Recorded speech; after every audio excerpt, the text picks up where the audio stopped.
të sjellësh aty Dimal Bashën, i cili e kemi parë se sa shumë surprizë, shumë i rëndësishëm, sepse ky ministri më parshëm Libun Aliun, që ishte ministri i infrastrukturës, do thotë edhe pse është prish shumë nga ai, në fakt doli që nuk arriti të realizojë as 20% të atyre që kishin premtuar. Ne shohim që për 5 vite as edhe një rrugë në gjithë Kosovën nuk është filluar dhe përfunduar. Bile nuk janë përfunduar as ato rrugët që kishin nisur më herët me qeveritë e kaluara. Pra është një ministri që kërkon shumë punë, shumë angazhim dhe ka shumë komplikime në të gjitha proceset, dhe të sjellësh aty Dimal Bashën, i cili e kemi parë se sa qyqar është, do të thonë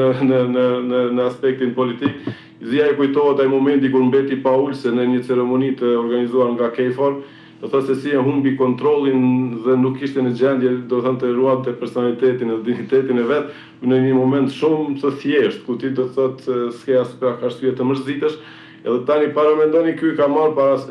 ja ka besuar Ministrinë e Infrastrukturës,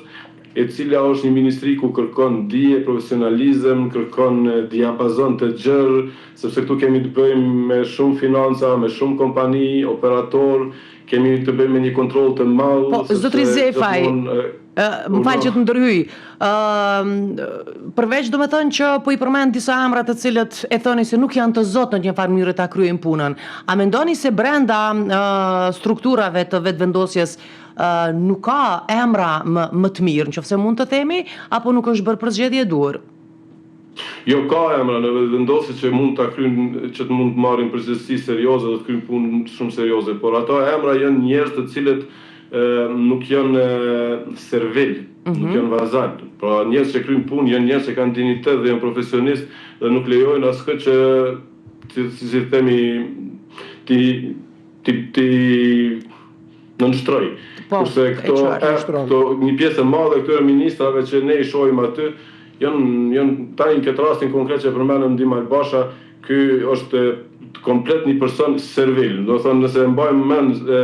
Dimal Basha në kohët e mëhershme ka qenë personi që fliste zi e keq e tërë për lëvizjen vetëvendosje dhe liderin